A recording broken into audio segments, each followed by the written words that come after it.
Good morning, dear students. So now we'll start with our next and the last chapter, that is unit number 6. What a wonderful world, on the page number 45. First of all, what do you mean by wonderful? Wonderful का meaning क्या है? तो wonderful का meaning ये होता है, हिंदी में इसको कहा जाता है अद्भुत। यानी कि कोई भी चीज अगर हम देखते हैं ना, या कोई भी हम एक मतलब कि हमारे सामने कोई चीज आ जाती है तो हम क्या सरप्राइज हो जाते हैं, स्ट्रेंज हो जाते हैं, शॉक हो जाते हैं। तो इसलिए कोई भी चीज अगर हम ऐसे देखते हैं स्ट्रेंज, तो हमारे मुंह से क्या निकलता है? वंडरफुल, यानी कि अद्भुत। तो वैसे ही यहाँ पे आप इस चैप्टर में के बारे में आप काफी ऐसे मतलब अद्भुत एक ऐसी दुनिया है जहाँ पे आप ना ही ऐसी ऐसी कहानियां, ऐसी ऐसी स्टोरीज आप रीड करोगे जो ना ही कभी आपने सुनी, ना देखी, और ना ही आप कभी गए हो उधर। ठीक है, तो उसी तरीके से ये पूरा जो चैप्टर है, ओके, ये इसी के ऊपर बेसिस है। ठीक है, सो activity number 1, read the text. सबसे पहले आपको ये जो पैराग्राफ दिया है उसको आपको बिल्कुल अच्छे से ध्यान से रीड करना है। एंड उसके सबसे पहले आपको दिया होगा एक फिगर दिया हुआ है, यहाँ पे एक लड़की दी हुई है जहाँ पे आप देख रहे हो कि उसकी जो गर्दन है वो काफी ज्यादा ही लंबी है। अब जैसे ये जो एक्टिविटी नंबर 1 में आपने एक पढ़ी होगी स्टोरी, काफी आपके बचपन में, काफी फेमस बुक है ये, फेमस एक फैंटेसी बुक है जिसका चैप्टर नंबर 2 से मतलब एक बुक ली गई है जिसका है Alice in the wonderland, okay, by Lewis Carroll. उन्होंने ये बुक लिखी है, स्टोरी लिखी है, जो काफी ज्यादा फेमस और काफी ज्यादा पॉपुलर स्टोरी है ये, और काफी अच्छी भी है, इंटरेस्टिंग भी है। जब भी अगर आपने पढ़ा होगा तो आपको पता होगा ये स्टोरी।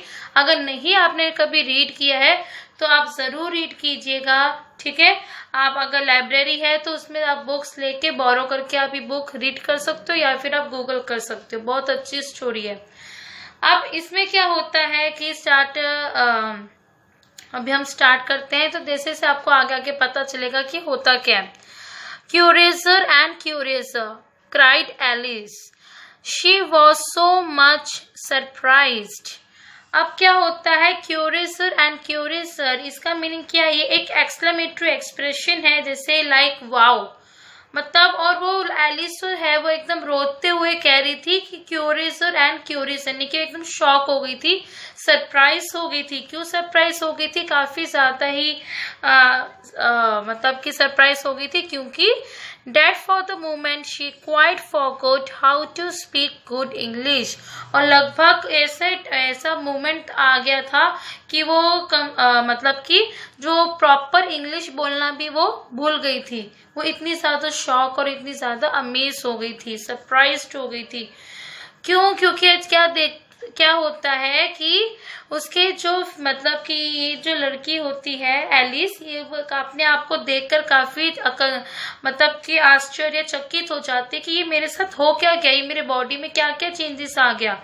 ओके, ये एक ऐसी स्टोरी है जहाँ पे ये एलिस जो है कैसे दुनिया में चली जाती है, एक अद्भुत दुनिया में चली जाती है। और जैसे वहां पे जाती है तो एकदम अजीब एक वर्ल्ड होता है, एक दुनिया होती है, ठीक है, जो रियल लाइफ से काफी अलग होती है। और जैसे वो एंटर करती है तो वो अपने बॉडी में कुछ चेंजेस देखती है, जिस वजह से उसको काफी ज्यादा दुख होता है। Now I am opening out like the largest telescope that ever was, यानी कि अब वो अपने आप को इस तरीके से पाती है कि वो सबसे ज्यादा ही बड़ी एक दूरबीन की तरह लग रही है। उसकी जो गर्दन है वो कैसी लग रही है? दूरबीन की तरह। दूरबीन जो टेलीस्कोप है उसको हिंदी में कहा जाता है दूरबीन। ठीक है, तो अपने आप को ऐसे देख रही है कि इसकी मेरी जो गर्दन है इतनी ज्यादा लंबी कैसे हो गई। ठीक है, और फिर वो बाद में नीचे झुक कर देखती है कि उसको अपने फीट, यानी इसके जो पैर होते हैं, वो देखती है कि अब तो ना ही वो उससे दूर हो चुके हैं, वो उससे मतलब टच नहीं कर सकती और अपने फीट तक वो पहुंच नहीं सकती। गुड बाय फीट, अब यहाँ पे अपने फीट को बाय कर रही है। क्यों? For when she looked down at her feet, यानी कि जब वो अपनी फीट की तरफ देखती है, नीचे झुकती है, तो उसको क्या मिलता है? दिखाई देता है कि it seem to be almost out of sight, यानी दृष्टि से काफी बाहर या दूर से वो अपने पैरों को देख ही नहीं पा रही कि मेरे पैर है ही कहाँ। दे were getting so far of, यानी कि उसके पैर जो थे वो इतने ज्यादा छोटे और इतने दिख रहे थे कि वो वहां तक पहुंच ही नहीं सकती थी। ठीक है, सो नेक्स्ट क्या होता है, ओ माई पुअर लिटिल फीट, यानी कि अब वो अपने पैरों को कह रही है कि अरे मेरे बहुत ही प्यारे और मासूम से पैर, छोटे पैर। I wonder who will put on your shoes and stockings for you now, dears। अब वो सोच रही है कि अभी मेरे पैरों में, ठीक है, मैं कौन मेरे पहनों, मतलब कि मेरे पैरों पे शूज पहनाएगा, कौन मुझे स्टॉकिंग्स पहनाएगा। अब स्टॉकिंग्स क्या होता है, एक pair of tight fitting covering, एक लेगिंग की तरह होता है। ठीक है, एक आप कह सकते हो ट्राउजर्स या फिर थाइस की तरह होता है, ये टाइट्स की तरह। ठीक है, जो फीट और लेग्स को एकदम, मतलब कि ज्यादातर ये जो लड़कियां होती है ना वो स्टॉकिंग्स पहनती है, काफी टाइट होता है ये। ठीक है, जो लेग्स के साथ कवर अप और एकदम चिपका हुआ होता है, काफी हल्का मटेरियल होता है ये। Okay, that is known as the stockings. I am sure I shan't be able, मतलब बिल्कुल श्योर हो, मतलब कि उसको पता चल जाता है कि वो आज के बाद कभी भी अपने पैरों तक पहुंच नहीं पाएगी, ना उन्हें कभी छू पाएगी। I shall be a great deal too far off to trouble myself about you, यानी कि वो बहुत ही ज्यादा ही ट्रबल, मतलब कि वो खुद को परेशानी में डाल देगी तुम्हारी, मतलब अपने पैरों के लिए। मतलब कि मैं अपने पैरों को इतनी ज्यादा मुश्किल में, और मतलब देख नहीं सकती कि मेरे से जो एलिस जो थी वो अपने फीट की काफी ज्यादा ही देखभाल करती थी। ठीक है, वो सोचती थी कि वो किस तरीके से मैनेज कर पाएगी वो। ओके, वो काफी सोच रही है, तो काफी टेंशन कर रही है, वरी कर रही है, और वो अंदर ही अंदर सॉरी भी फील करती है कि वो अब से अपने फीट की टेक केयर नहीं कर पाएगी। But I must be kind to them, thought Alice. वो सोच, ओके, यहाँ से you must manage the best way you can, मतलब कि तुम जो हो, मैं अभी कैसे मैनेज कर पाऊंगी, कि अपनी फीट तक पहुंच कैसे पाऊंगी मैं। ठीक है, तो उसको काफी वरी होती है, टेंशन लेती है। But I must be kind to them, thought Alice, पर मुझे अपने पैरों पे काफी ज्यादा दया और काफी काइंड ही मुझे उसके साथ रहना पड़ेगा। और Perhaps they won't walk the way I want to go। अब वो मतलब ऐसा सोचे कि मैं जिस तरीके से मैं चलती थी उस तरीके से मैं अभी चल नहीं पाऊंगी। ओके, लेट मी सी, अब मुझे देखने दीजिए ध्यान से। I'll give them, मुझे सोचना है कि, और वो सोचती है कि वो पहले क्या करती थी। I'll give them a new pair of boots every Christmas। वो कह रही है कि वो उसकी इच्छा थी कि वो हर साल, हर एक क्रिसमस पे वो अपने आप को खुद को एक गिफ्ट देगी, यानी कि एक न्यू पेयर ऑफ बूट्स खरीदेगी अपने लिए। ठीक है, उसने ये सोचा था, उसकी इच्छा थी, बट क्या होता है, and she went on planning to herself how she would manage it. और वो उन सभी चीजों के बारे में बहुत ज्यादा सीरियसली होके सोचती है कि वो कैसे वो मतलब अपने आप को ये बूट सेंड कर पाए। ठीक है, बट वो क्या करना चाहती है, वो प्लानिंग कर रही है कि वो कैसे किस तरीके से सब चीजों को मैनेज कर पाए।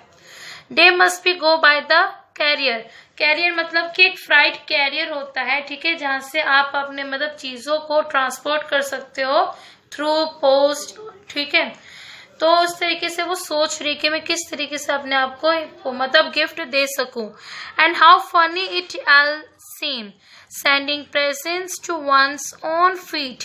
और अगर ये कितना फनी भी लग रहा है ना, मजा मतलब कि एक अजीब सा लग रहा है, स्ट्रेंज भी है ना, कि मैं अपने आप को ही एक पेयर ऑफ बूट्स गिफ्ट करूंगी। ठीक है, तो काफी फनी और काफी स्ट्रेंज बात है ये कि मैं अपने खुद के फीट को, अपने पैरों को मैं प्रेजेंट्स यानी गिफ्ट सेंड करूंगी। Okay, and how odd the directions will look. और किस बहुत ही अजीब तरीके से जो डायरेक्शंस यानी कि मतलब जैसे कि मैं किस तरीके से इन सबको पहना सकूंगी, क्या क्या चीजें करनी पड़ेगी मुझे, तो वो सोचती है और काफी अजीब भी लगता है। और वो थोड़ा अंदर ही अंदर मतलब सोच रही है कि ये किस तरीके से मैं अपनी फीट को मतलब प्रेजेंट दे पाऊंगी, और वो और अंदर अंदर दुख भी होता है कि आज के बाद मैं अपने फीट को कभी ना टच कर पाऊंगी ना देख पाऊंगी। ओके, जैसे मैं पहले चाहती थी वैसा अब मेरे साथ नहीं हो पाएगा। ओके, तो ये सब चीजें हैं जो एलिस सोच रही है। अगर आप सोचिए अगर ये सब चीजें आपके साथ हो, okay, just for one day, तो आप क्या करोगे? वो सारी चीजों के बारे में आपको सोचना है कि ये जो वंडरलैंड है ये काफी फुल ऑफ सरप्राइजेस है। ओके, फुल ऑफ सरप्राइज है, कुछ भी कभी भी हो सकता है।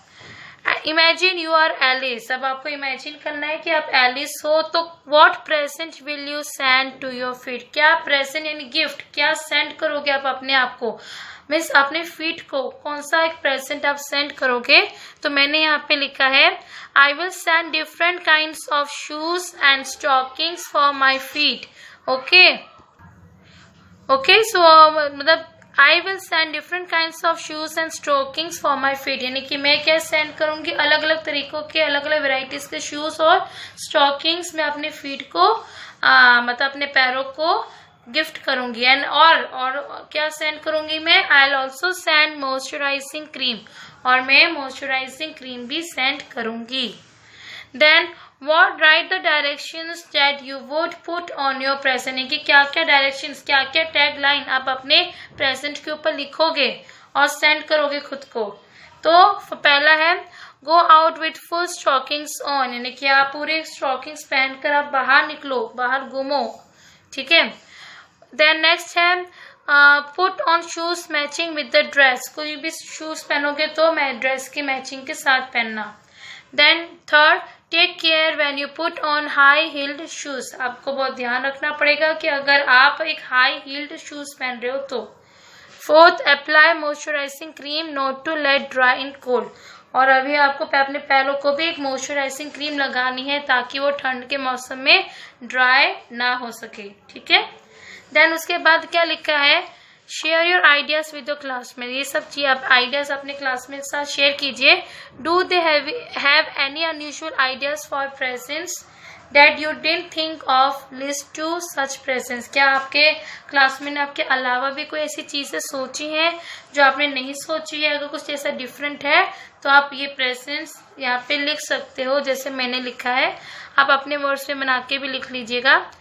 पहला है हाई हील्ड शूज, यानी कि हाई हील्ड शूज अगर आपने नहीं लिखा है या नहीं सोचा है तो आपके फ्रेंड ने ही लिखा है, सोचा है तो आपको लिखना है कि high heeled shoes. Okay, high heel यानी काफी बड़ी बड़ी हील्स के जो आते हैं शूज, उसको कहा जाता है। देन डिफरेंट फ्लेवर परफ्यूम्स, अगर आप डिफरेंट अलग अलग फ्लेवर के परफ्यूम्स पे आप गिफ्ट करना चाहते हो तो आप कर सकते हो। ओके।